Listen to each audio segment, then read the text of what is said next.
Welcome back, everybody. This is Eric here with Iraq Veteran 8888. Today we're going to be answering a pretty simple question. Sub $300 tactical optic, is it worth the dang or not? Okay, a lot of you guys, since we dropped some of these other videos on like the Triticon ACOGs, we did the LK Inspector DR, we've done a couple of other tactical optics from Leupold, that sort of stuff. A lot of you guys have been asking us to check out some of the primary arms options. This is a scope that literally costs like 289 bucks. This is sitting on an M+M M10X Elite. It's 7.62 by 39, feeds from standard AK magazines we're going to be using to test it. But this is a 7.62 by 39/300 blackout reticle type optic. It's a 1:6 by 24 illuminated reticle. It's sitting in a Vortex Bobro mount, and it's a relatively affordable optic. We're going to be checking it out today and see what it's all about. Guys, for ammunition, we're just going to run some 123 grain FMJ Wolf, cheap ammo, and we're just going to see what the little optic's all about. So basically what you do is you zero for the tip of the chevron at 50 yards, and then it's supposed to track really well. Depending on if you're running 300 blackout or 7.62 by 39, obviously you might have to make some slight adjustments to your holds, but we found that the reticle tracks really well. This is the ACSS reticle. If you guys don't know about that reticle design, it's something that we're probably going to be going over in a future video. So you have some of these primary arms optics that are the lower end ones. I say lower end. They're really not bad optics for the money. They're priced very competitively, I should say. These are Chinese produced. The Platinum Series optics are made in Japan. They're obviously a lot more money. We are going to be comparing that particular optic to an ACOG in a separate video at a later date. But we thought it would be fun to see what a $300 optic can do. Guys, we are going to be stretching this optic to the limits today. We're going to be shooting all the way out to 600 yards with 7.62 by 39. When I look at this reticle, it's not very busy. It does have a rangefinder built into it. It's got some wind holds. It's got when you adjust the illumination, you have an illuminated chevron. The whole reticle does not illuminate, but the chevron does. And you've got bullet drop compensation all the way out to 600. We are going to be testing this all the way out to 6. But to start, we're going to start out at about 50, walk out to 100, 200, 250, 300 with a couple of mags, see how it does, see how it tracks, and just see what it's all about. That's all we can do, guys. We have zeroed this rig and shot it a little bit, and it seemed to be doing pretty good. So let's give it a try. Chad's going to spot, and Chad will also be doing some shooting here in a moment. Of course, the wind would pick up. Yeah, the wind would pick up. So you want me to just start close and work my way out? Yeah, shoot the half-size D28 there, and then just work your way out. All right, so tip of the chevron should be dead on at 50, correct? Tip of the chevron at 50, yep. Aiming for the bolt? Yes. Yep.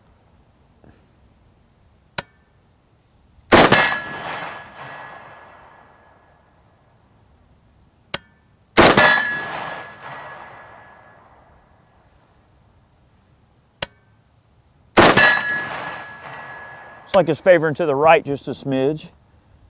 All right, 100.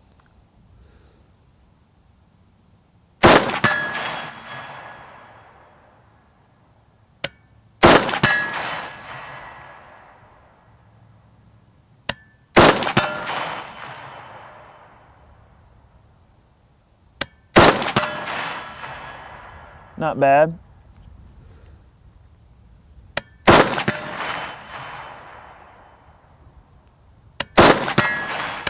That's not a bad little group right there on the bolt at 100. Not terrible at all. That's pretty acceptable accuracy. All right, we're going to walk out to 2.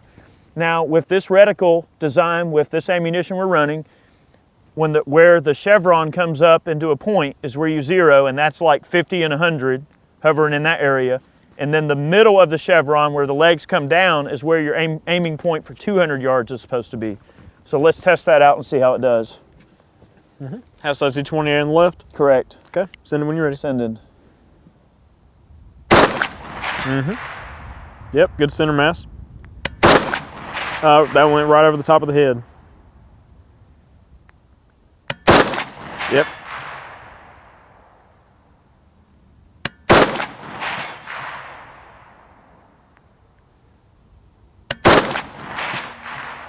Gone.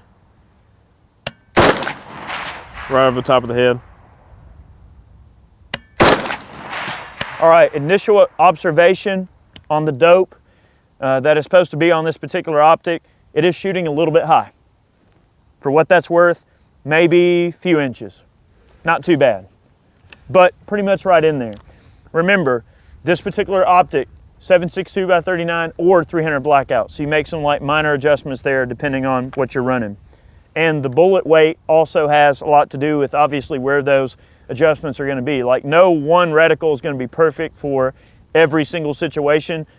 I would imagine that a reticle like this is probably optimized for a given bullet weight, if that makes sense. Like if you're running, for instance, if you're running the ACSS Platinum or any of the other primary arms, let's just say in 5.56, well, they make this optic in a 5.56, 5.45, 308, kind of a multi-reticle that's designed to kind of work well with a wide variety of different ones. But obviously, if you're going to shoot, let's say 5.56 out of the 5.56 version, well then your 62 grain being a nominal service caliber weight is probably going to work the best, if that makes sense.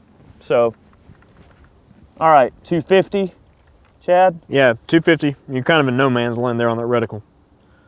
So. Yep. Right there in his left shoulder. Right over the right shoulder. Right over the top of the head. Got it. Good. Definitely favoring on the high side.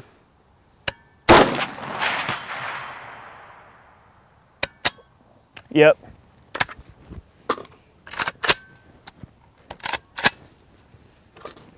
All right.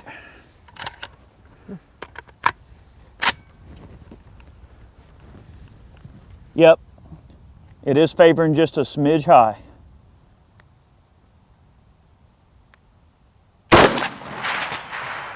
Got him in the belly. That was way over the top of the head to the left. Good.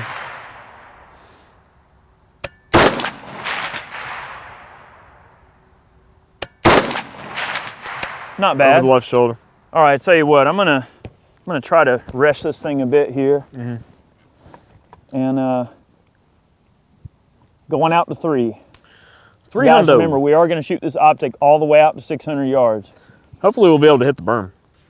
I think we will. All right, so when you get into 300 yard territory, you're getting to where the tip of the vertical stadia is your 300 yard holding point. So we're getting below the chevron and we're getting to the tip of the vertical stadia. I'm going to put just the tip of the stadia on the You center had of to the go gong, there. and we're going to take a shot. I mean, it is what it is. Oh yeah. All the innuendos. All right, I'm going to aim right in the center and just use the tip of the stadia, and here we go. It should hit the center of the gong. All right. Low left. Good. High left. Good. Good. Low right. Good.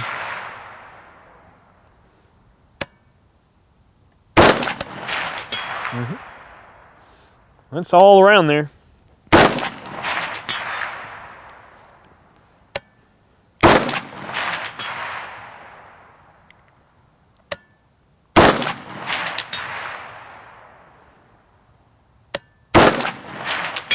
You know, just looking at where those last 3 or 4 shots landed, not terrible.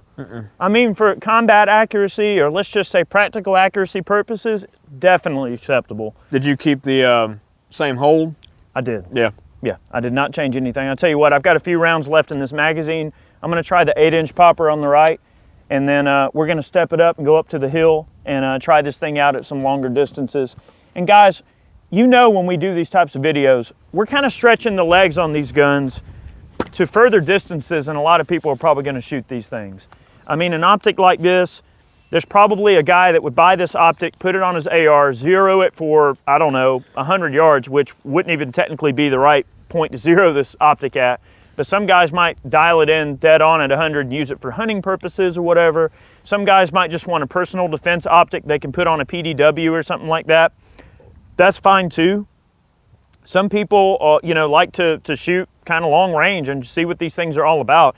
And because the ACSS reticle in particular, in this particular primary arms optic, is kind of a combat style, quick acquisition, you know, no math kind of reticle, we just really want to test the beans and bullets of what that reticle is all about. And I mean, guys, for the money, this thing's holding up just, I mean, working fine.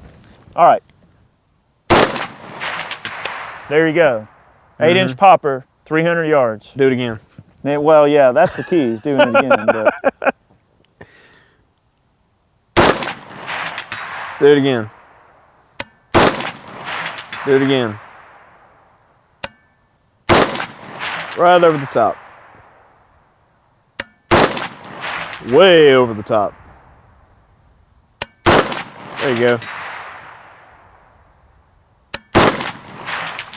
That was like way left and low. Just right.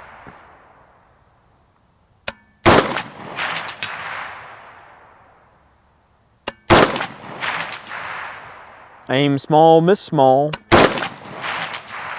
Just off the right side. Just high. Just high left.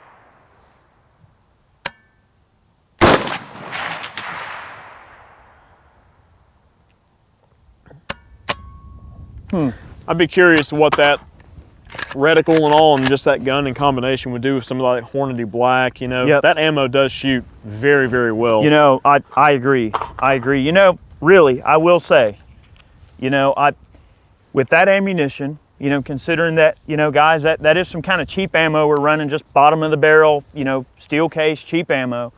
But that's what a lot of people are going to do. They're going to buy whatever gun they're going to use, whether it's a Mutant, whether it's something like this M+M, whether it's a PSA 47 or PS 47, one of the Palmetto State Armory, you know, their hybrid gun. No matter what you put it on, or if it's your favorite 300 blackout rig.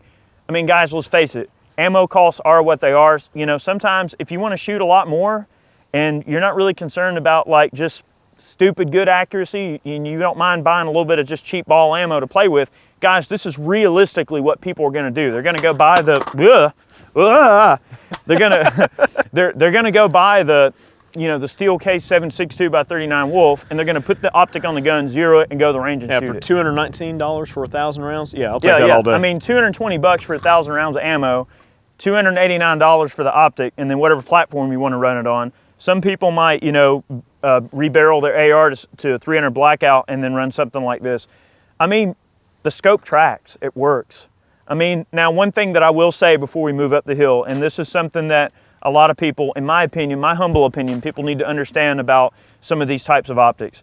The build quality seems to be decent, but in my experience, one thing that I've found on these cheaper optics is that you really want to dial the optic in the way you want to have it set and leave it there. Guys, don't mess with it. If it's got zero stop turrets of some sort, set it and set the zero stop turrets, return them to zero, whatever you're gonna do, that's fine. Or zero it like we did, lock it down, and be done with it. Do not try to mess with the adjustments on these scopes, because these cheaper optics, and I hate to use the word cheap, God, I hate that word. It's not, I don't want anybody thinking the wrong thing about this video. We're not trying to like bash this optic. We're sitting here in the rain, shooting this gun at 300 yards, and it's delivering the goods with this optic. We're not trying to say that these aren't good optics, but you know, things are more expensive for a reason, and the more tactile adjustments and the quality of the turrets that they use on some of the more expensive optics, guys, they do make a difference. If you're one of those guys that dials all the time and all this stuff, you know, the more expensive optics do provide a little bit more tactile ability to dial up and down, and to have zero stop points, to have zero stop turrets, return to zero turrets. Well, don't forget about the repeatability. And the repeatability is a big thing. Like, you know, that's something that would merit what they call a box test. And what a box test does is you like shoot a 5-shot group, and then you adjust it over a certain amount, shoot another group, and you should be able to adjust it like right, up, left, and back down, and you should be able to draw a perfect square. It should be a box. You should be able to box that back in, and once you bring that scope back around to that point and then back down to your original 0 point, it should make a box of groups, and those groups should all return back to the same spot. You could do the box test twice, and each of those adjustments you should shoot into the same string of groups that you did initially. So that's how a box test works. A box test is something that could be performed on an optic like this, but really, one thing I'll tell you, it's better to just set them and forget them. Set them up the way you want, run whatever ammo you're gonna run, get them zeroed, get them put in whatever base you wanna run, get your rifle set up the way you like, and leave it. That's my humble suggestion. I'm just trying to pass along some knowledge that we've gained over, you know, the course of many years dealing with a lot of this different kind of stuff. I can tell you it won't pass a box test. Right. Those optics like that, they just don't do it. I mean, that's why the ACSS is so good, because it's a set and forget type of reticle. Yep. So that's, Chad is exactly easy right. Easy peasy, man. We are gonna run up the hill and we're gonna put Chad behind this gun. We're gonna shoot out to 600 yards. We're stretching the legs on 7.62 by 39 already. You saw that we had some decent accuracy out of this ammo out to 300 yards. We're gonna double down, we're gonna go even further. We're gonna use the same ammo, same rig, same rifle, same rain, thank you. Thank Earth, you. Mother Earth, who is peeing on us right now, thank you. We're gonna take the same rain, go up there, shoot out to 600 with this optic. I mean, guys, so far, I think it's great. I mean, we're out here in the weather and it's not fogging up. So everything looks good there. And you know what? I'm gonna leave the caps open. We're gonna let it get nice and wet, and I'm not gonna cover it up. We're gonna let it continue getting rained on, and let's go have some fun. Let's go shoot at the tower. I have 2 requests. What? One, a bigger target, and a scale to weigh all my ammo. Oh, come on. You were such a snob. All right, let's go up to the hill. All right, guys, we made our way to the tower up here. We've got 611 yards. The optic only goes to 6. So here we are. We're really stretching the legs on this thing today. You think? You know, yeah, you think. But also, one thing about the ammunition, okay? So the thing is, if you got an AK or an AK variant or whatever the case is like we're using today, and you buy this optic and you drop it on there, well, you're probably gonna buy some of the cheapest ammo out there. I do. I have piles of Wolf laying around because it's cheap ammo to plink with and just go out and have fun with. But you guys haven't seen it yet because we haven't finished the video, but I did an extensive ammunition test on 7.62 by 39 a little while back, just basically putting rounds on paper. And I shot everything from Wolf and Tula up to some of the Hornady offerings, even some Lapua offerings. You know, you're talking 40 bucks a box, you know, over $1 a shot roughly for 30 rounds of ammunition. And the thing is, this type of ammo at best was 2 minutes out of a bolt action. So to expect more out of a semi-auto platform, it kind of built air castles. But I mean, Eric was shooting like literally a 2-foot group at 300 yards with this rifle and this ammunition. This is the only ammunition that we have out here today. Well, why don't we build some air castles today, Chad? We're gonna build some air castles. I don't know, maybe Eric's just not shooting very well today, I don't know. Maybe. Let's see. Okay, I am loaded and ready to go. So let's build some air castles. Maybe. All right, so we haven't touched this thing, all right? We literally just came to the tower, and I'm gonna put that 600-yard line right there on that 22-inch round gong, and I'm gonna sail around it, and we're gonna see where it's at. Do it, Chad. So far this thing's been tracking pretty dang good. It was dead on at 3, so let's see if we double down here, what it comes up double with. down. There's that double down again, makes me hungry. It is, I should trademark that. I'm gonna have to argue with Colonel Sanders on that one. Yeah, maybe. Whenever you're ready, man, go ahead. So right in the middle? Yeah. All right, I want to pick one. All right, that thing it was about 3 feet low. Yeah, I saw that. So send another one. You stacked 2 right in the same area. Yep, so 3 feet low and to the right. So, all right. So the thing is, with these type of optics, all right, the kind of set and forget. So you take whatever range is the maximum range you're likely going to be shooting at, and you zero the optic with your ammunition choice at whatever the max range you're going to be shooting at, and then you just figure out where the holds are in between. And most of the time they're pretty close if you're using ammunition that might not be quite to spec. But I mean, you just saw here, I mean, I don't know if you could see it in the camera down range, but those rounds literally were hitting like 3 or 4 feet low and a little bit to the right, maybe a foot right. But so, right on top of each other. Yeah, they're right on top of each other. Maybe you just aren't shooting very good today. I don't know. All right, let's see. So, up. I do like the finger adjustable turrets on this thing. So, I'm just gonna hold my point of aim.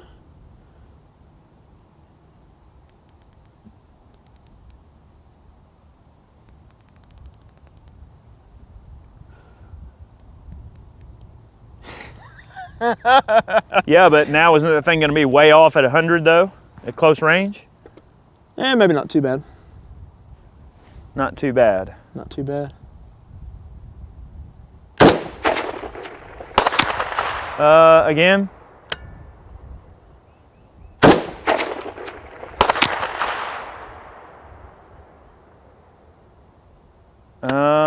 Having a hard time seeing the splash. Go ahead. I can't see it. You're either going over the gong or I don't think you're going over the berm.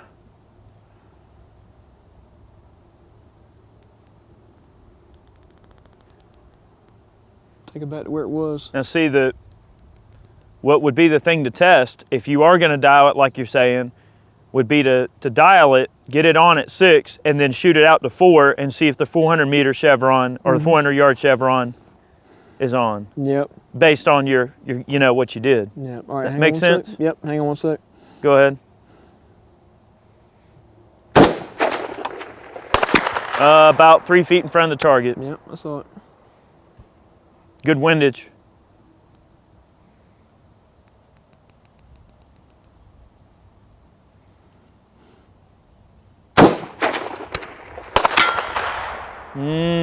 Can't see it.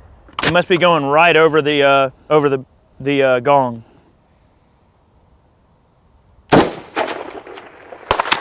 You saw it? A little low and right? I saw it. I mean, that's one thing too. This glass, for being an inexpensive optic, the glass is nice. It really does look good. And yes, I did smack my hand on the reciprocating charging handle just now. So I'm sure some of you guys saw that. I was wondering why you snapped away like an anaconda. It didn't hurt, it just hit me. Just being a dummy. I haven't shot this rifle in a while.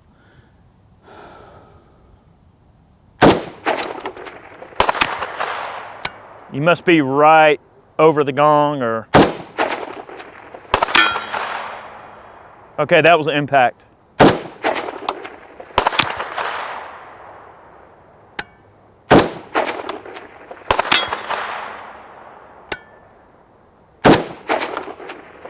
Right over the top.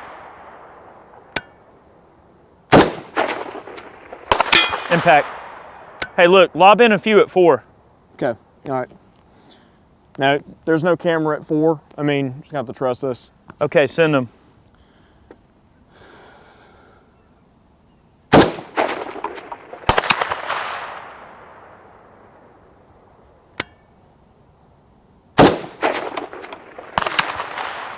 Any idea? Send it again. Is that a 50 cal plate? Yeah. Oh, okay, yeah. It's not moving that much, but yeah, it looks like you're hitting it. Go ahead. You sure? Yeah. One more time. Just high, barely. All right, so. Yeah. There were like 2 impacts already on that plate from before. Right.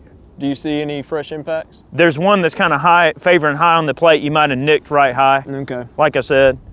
Yeah. Like maybe just a little lower. So guys, I mean, does the Optic track really like it's supposed to? I mean, that's longer range, not really. I mean, sorry, but out to 6, I mean, it's not really tracking. I mean, but close range, yeah, sure. Let's take a few more shots at 6. Yeah, go ahead. And I did just kind of, you know, dial this thing around, so. Oops, safety, duh.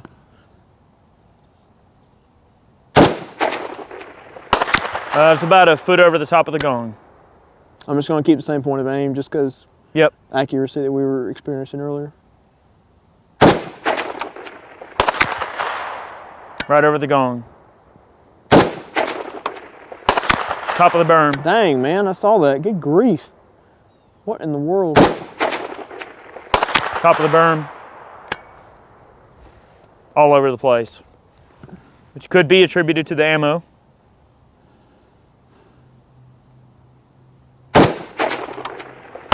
Impact. Same hold. I mean, I'm holding right on the plate.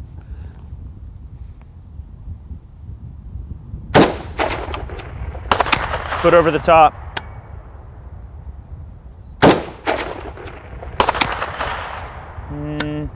Might have been right over the top. Yeah, just about a foot high and left. Yep. That was to the low right. I mean, I can spot for myself with this optic. So if there's any testament to the quality of the glass, I can see the impacts at 6 power with this glass for, you know, a sub $300 optic. I mean, not bad. I mean, honestly, at this point, Chad, I'm going to chalk it up to the ammo because really, like, you saw what I was doing at 300 yards with it, and then you double down, then obviously I could see where it would, you know, the group size would open up considerably bigger, but it still doesn't explain the tracking of, you know what I mean? I mean, it's a nice, actually kind of temperate day today. It's been real cold here in Georgia. We're at like 970 feet of elevation. I mean, elevation and, you know, temperature, humidity, density, altitude, all that stuff comes into play when you're talking about a BDC optic and you're talking about a specific type of ammunition that you want to run. Something else to consider, too, is that this is stupid long range for 7.62 by 39. Like, nobody shoots this far. Well, that bullet, by the time it gets down there, it's going. Yeah. So, I mean, really, it may not be optimized for, you know, maybe we'll take this optic and try with like 110 grain 300 blackout and see how it tracks. I will say that my 12.5 inch gun, I do have an ACOG on it. I've got a TA11, but I did a lot of extensive testing between that optic and another type of optic, which I'm not going to talk about because it doesn't really matter. But let's just say that their BDC reticle and all was way the crap off. I mean, there was no way that thing was anywhere close. I mean, it was off by 40 minutes at 600 yards. I mean, that's a considerable amount. The TA11 is not. I'd be really curious to see what the MOA is on this thing and compare it to that maybe. I mean, I do have a good load that's right in line with most manufacturer specs as far as the BDC drop tables and all that kind of stuff goes. So maybe that's something we'll do in a future video. But shooting 300 blackout at 600 yards is like shooting this at 600 yards. I mean, you barely hear those pings. I mean, the point I'm making is just because it goes to 6 doesn't mean it's real practical to shoot it at 6. Yeah, we're just kind of doing the what if here, you know? Yep. Go ahead. What if I can hit this gong? Be a happy guy. well, scope cap flipped off. Won't be using that.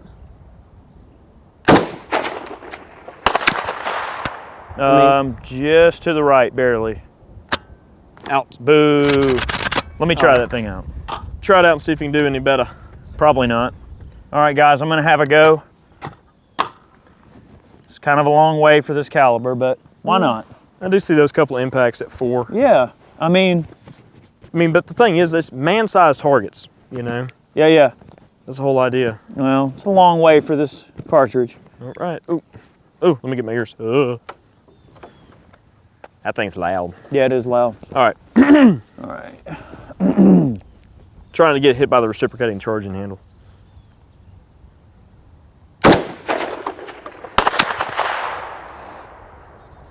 I couldn't see it. Go again. No idea. What in the world is going on here?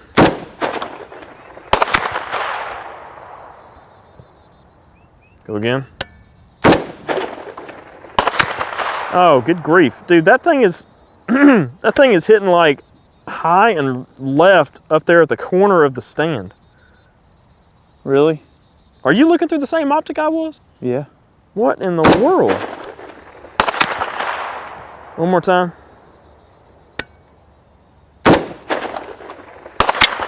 Dude, that stuff is shooting extremely high and left.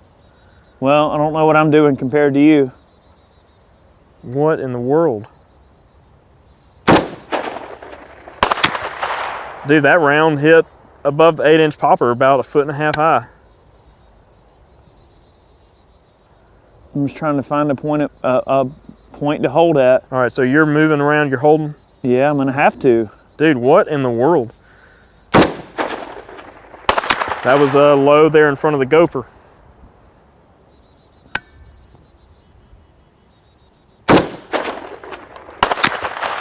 That was high and I saw left, it. right above the target. Looked like it was just over the top of the target.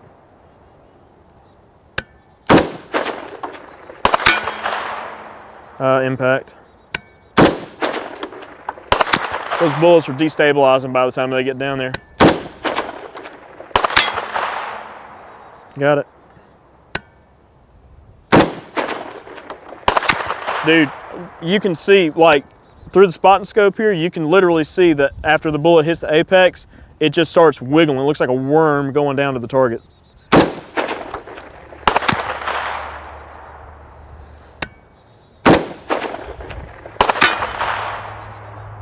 You're in there, though.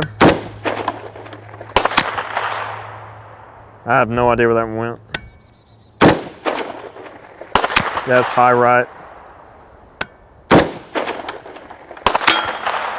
Dude, yeah, you got it. High right. Just right.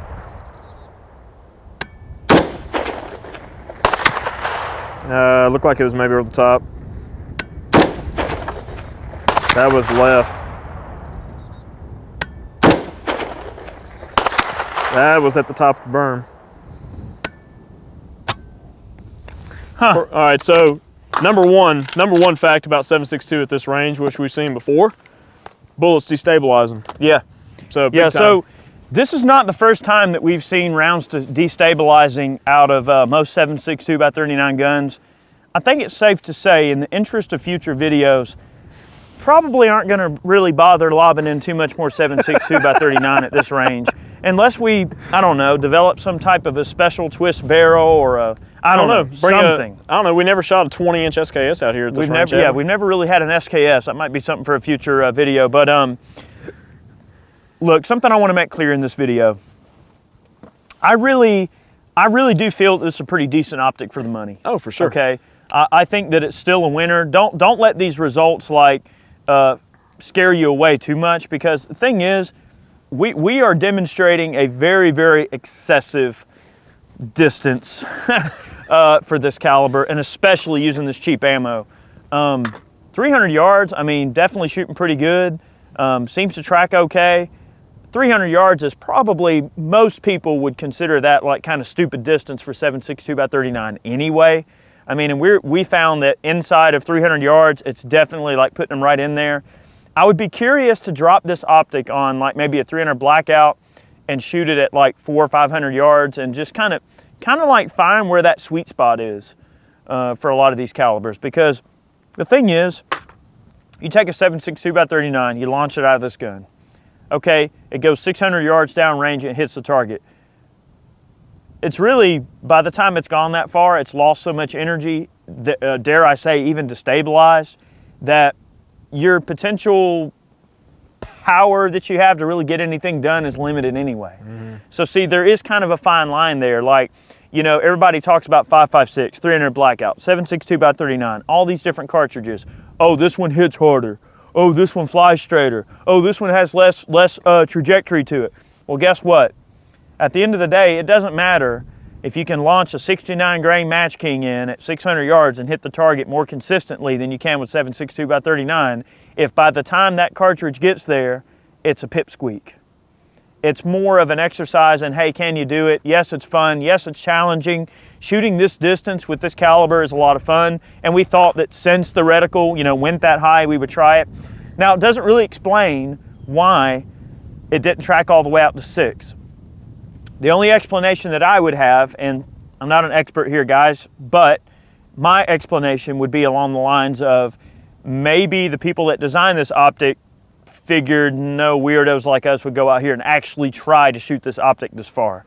That's my theory. I'm actually going to get with them on that and see what they have to say. And there is a wide variety of ammunition out there, and for you know, for it to say in the manual that it works well with like 122, 123 grain stuff or whatever the case is, you know, with a specific BC at this velocity and all that. We didn't come out here and chronograph out of this this M10. We dropped the optic on the gun, grabbed some ammo, went to the range, and that we wanted to kind of like go about it at that way to kind of show you guys what it's all about. Like when we do a lot of these types of videos, guys, we're trying to help people.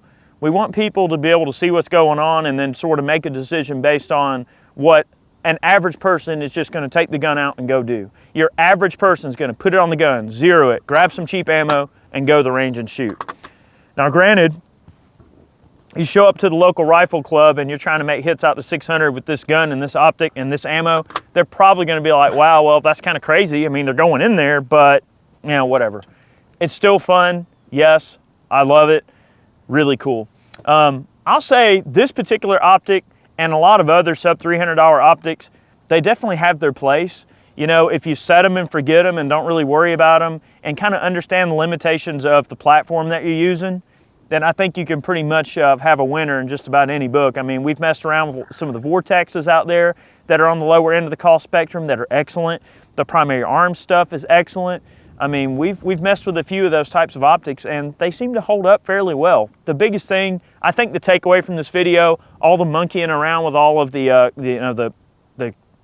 zeroing of the optic and the turrets, that's kind of where you start to run into potential issues where, like, after time, like when we were doing the Maxim 50 review, we found that the vortex that was on that particular gun, the adjustments just crapped out on us and it just would not adjust. So it's one of those things, it's like, I don't know if it's ticking time bomb syndrome to where after a certain amount of time the adjustments are just kind of blah and they just don't want to do anything anymore, or if it's one of those situations where maybe repeated turning of the knobs will just cause the adjustments to not really want to hold anymore. Well, the springs lose their hold and everything, yeah, their tension, just, you know. So. It is what it is, and we just try to report this stuff as honestly and straightforward as possible. So guys, we hope you enjoyed today's video. We hope you learned something. We wanted to kind of pose that question, hey, what are these primary arms optics about? A lot of you guys have asked us to check them out and to check out other more reasonably cost optics. Guys, we read you loud and clear. We're going to do it. We're going to get into some lesser expensive budget optics, budget mounts. We're going to get into some budget handguns. I know that was another thing that a lot of you guys were asking us. So guys, trust me, we read you loud and clear. We always want to make sure that we're making you guys happy because, guys, we don't make these videos for our own health, right? We're here for you guys. So we want to give you guys what you want. We're not doing this for our own health. We're doing it to try to educate and help the populace at large. I mean, that's really the ultimate goal of these videos. So hopefully you learned something. Maybe you know now something that you didn't before. Thank you for watching. We'll catch you next time.